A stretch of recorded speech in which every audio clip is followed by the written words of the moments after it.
ममता बनर्जी का मोदी शाह से खुला पंगा, खुली ललकार मोदी शाह को ममता बनर्जी ने दे डाली है। बीजेपी से लड़ाई होगी अब आर पार। नमस्कार, आदाब, सत श्री अकाल। मैं हूं आपके साथ फराह खान और आप सभी देखना शुरू कर चुके हैं पीआरबी।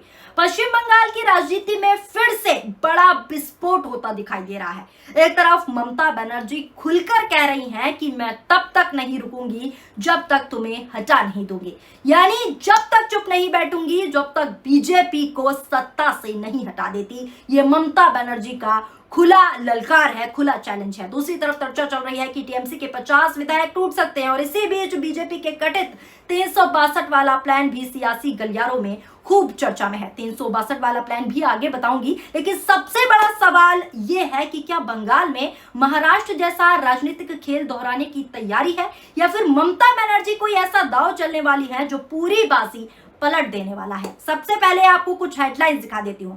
पहली हेडलाइन देखिए, आपको जो स्क्रीन पर मैं आपको दिखा रही हूँ, ये हेडलाइन देखिए कि कैसे ममता बनर्जी ने खुली ललकार खुले तौर पर बीजेपी को दे डाली है। देखिए स्क्रीन पर, तब तक नहीं मरूंगी जब तक बंगाल हार के बाद ममता बनर्जी की पहली हुंकार। अगला हेडलाइन देखिए, बंगाल की अस्मिता के लिए आखिरी सांस तक लड़ूंगी। करारी हार के बाद सामने आई ममता बनर्जी अब कोलकाता में धरने पर बैठी। इसी बीच दोस्तों आपको आगे खबर में सिलसिलेवार तरीके से बताने वाली हूं कि कैसे टीएमसी के 50 विधायक टूट सकते हैं। 1, 2, 10 नहीं बल्कि 50 विधायक। इस हेडलाइन को देखिए तो ममता बनर्जी से छिनेगा टीएमसी का नाम और चिन्ह, टूट सकते हैं 50 विधायक, अटकलें तेज। अगला हेडलाइन देखिए, ममता का साथ छोड़ सकते हैं 50 विधायक, क्या छिन जाएगा पार्टी का नाम और सिंबल। इसी के साथ साथ दोस्तों आपको बता दूं, ममता बनर्जी ने कह दिया है कि मेरे साथ खेला हुआ, वक्त आने पर मैं बड़ा खेल खेलूंगी। बड़ा खेल अब ममता बनर्जी खेलने वाली हैं। दोस्तों बीते कुछ दिनों से ममता बनर्जी के तेवर लगातार आक्रामक और बदलते हुए दिखाई दे रहे हैं। कभी वो कहती हैं कि उनके साथ खेल हुआ है, कभी वो बड़े खेल की चेतावनी देती हैं और अब सीधे सीधे भारतीय जनता पार्टी को खुली ललकार, खुली चुनौती दे रही हैं। सबसे बड़ी बात यह है कि ये बयान एक ऐसे समय पर आया जब टीएमसी के अंदर टूट की चर्चाएं तेज हैं और विपक्षी राजनीति में नए समीकरण साफ तौर पर बनते दिखाई दे रहे हैं। दरअसल बता दूं, बंगाल में चर्चा इस बात की है कि टीएमसी के कुछ विधायक और नेता पार्टी लाइन से बिल्कुल अलग चल रहे हैं। ममता बनर्जी ने हाल ही में अपने ही 2 विधायकों के खिलाफ सख्त कार्रवाई करके ये साफ संदेश दिया है कि पार्टी विरोधी गतिविधियों को किसी कीमत पर बर्दाश्त नहीं किया जाएगा। राजनीतिक एक्सपर्ट्स का मानना है कि ये सिर्फ 2 विधायक पर कार्रवाई नहीं जो ममता बनर्जी ने साफ देकर संदेश दिया, बल्कि पूरी पार्टी को एक साफ संदेश दिया ममता बनर्जी ने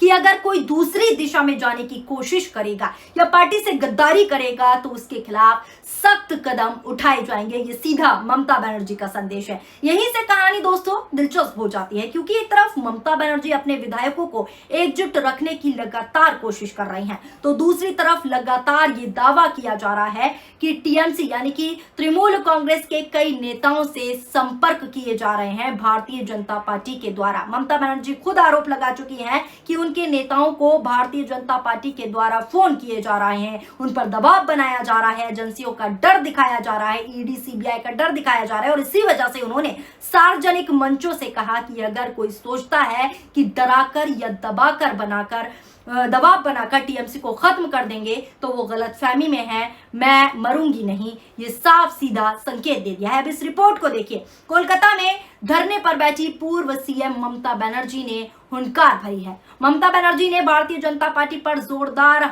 हमला बोला है और हमला करते हुए कहा है कि मैं तब तक नहीं मरूंगी जब तक तुम लोगों को हटाऊंगी नहीं, यानी सीधे बीजेपी को चैलेंज। पश्चिम बंगाल विधानसभा चुनाव में हार के बाद अपनी पहली सार्वजनिक सभा को संबोधित करते हुए ममता बनर्जी ने कहा कि या तो हम लड़ेंगे या मरेंगे।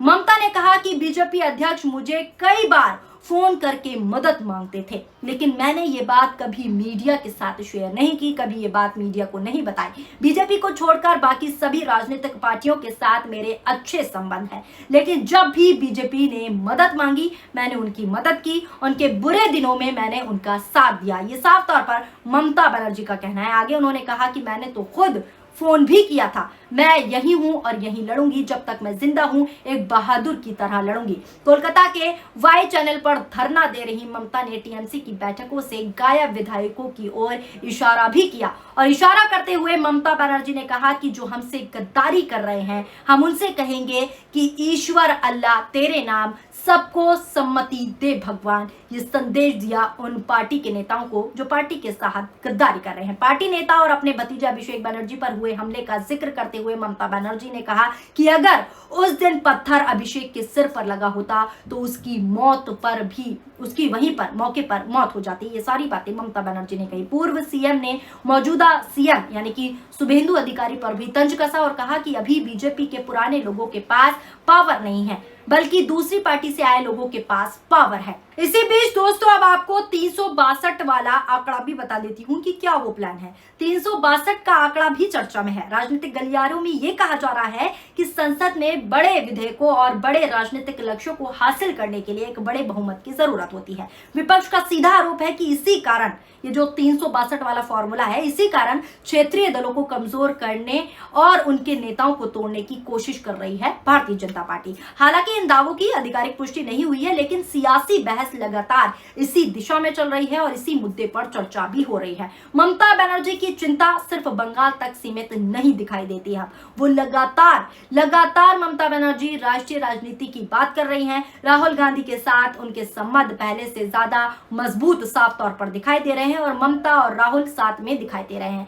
हाल के घटनाक्रम में ममता बनर्जी ने जो है खुलकर कहा कि विपक्षी नेताओं ने, खासकर राहुल गांधी ने उनका साथ दिया और मुश्किल समय में उनसे संपर्क किया। यही वजह है कि अब इंडिया गठबंधन के भीतर भी बंगाल की राजनीति का एक बड़ा मुद्दा जो है बनता हुआ नजर आ रहा है। वहीं इसी के साथ दोस्तों आपको बता दूं, अभिषेक बनर्जी पर हुए कथित हमले के बाद ममता बनर्जी का रुख और ज्यादा आक्रामक हो गया है। उन्होंने आरोप लगाया कि विपक्षी नेताओं को साफ तौर पर, खुले तौर पर सीधा टारगेट किया जा रहा है, निशाना बनाया जा रहा है, उनकी सुरक्षा कमजोर की जा रही है और राजनीतिक माहौल को जानबूझकर तनावपूर्ण बनाया जा रहा है ताकि लोगों में डर का माहौल पैदा हो जाए। इसी मुद्दे को लेकर उन्होंने सड़क पर उतरकर प्रदर्शन भी किया और साफ कहा कि अगर आवाज दबाने की कोशिश होगी तो आंदोलन और बड़ा होगा और तेज होगा। और इस आंदोलन की तस्वीरें आप भी देख सकते हैं कि किस तरीके से ममता बनर्जी सड़कों पर उतरकर आंदोलन कर रही हैं। राजनीति में अक्सर कहा जाता है कि जब कोई नेता लगातार आक्रामक रुख अपनाता है तो उसके पीछे सिर्फ भावनाएं नहीं होती,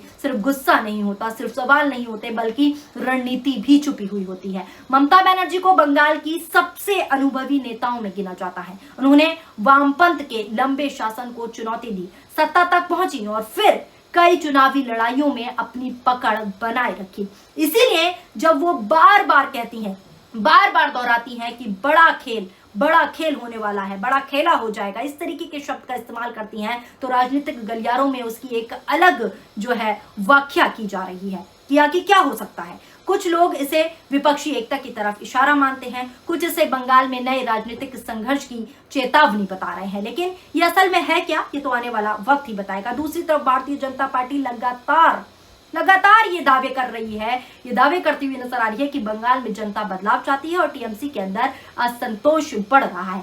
ऐसे में दोनों दलों के बीच आरोप प्रत्यारोपों का दौर तेज हो गया है, क्योंकि पहले से भी आरोप प्रत्यारोप एक दूसरे पे लग ही रहे हैं। एक तरफ टीएमसी लोकतंत्र बचाने की बात कह रही है तो दूसरी तरफ जो है बीजेपी राजनीतिक जवाबदेही और बदलाव की बात कर रही है।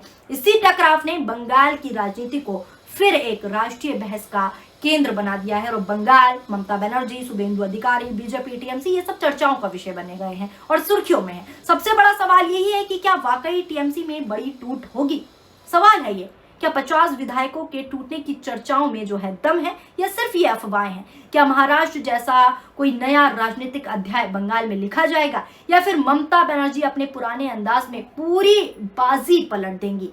फिलहाल दोस्तों इन सवालों के जवाब किसी के पास नहीं है, लेकिन इतना जरूर है कि ममता बनर्जी के तेवर बता रहे हैं, उनका आक्रामक अंदाज बता रहा है कि वो पीछे हटने के मूड में बिल्कुल भी नहीं है। और जब वो कहती हैं कि जब मैं तब तक नहीं रुकूंगी जब तक तुम्हें हटा नहीं दूंगी, यानी बीजेपी वालों को हटा नहीं दूंगी। तो ये सिर्फ एक बयान नहीं, एक शब्द नहीं, बल्कि राजनीतिक संघर्ष का जो है खुला चैलेंज है, खुला ऐलान माना जा रहा है। बंगाल की राजनीति अब निर्णायक मोड़ पर खड़ी साफ तौर पर दिखाई दे रही है। टीएमसी पर टूट का खतरा मंडरा रहा है, बीजेपी पर दबाव बनाने के आरोप है, इंडिया गठबंधन की सक्रियता और साथ ही साथ ममता बनर्जी का आक्रामक अंदाज, आक्रामक रुख, इस सब के बीच आने वाले दिन तय करेंगे कि बंगाल में नया राजनीतिक अध्याय लिखा जाएगा या फिर ममता बनर्जी एक बार फिर अपने विरोधियों की पूरी रणनीति को पलट देंगी, यानी पूरा पासा पलट देंगी, खेला कर देंगी। अभी के लिए इतना तय है कि बंगाल का सियासी तापमान लगातार बढ़ रहा है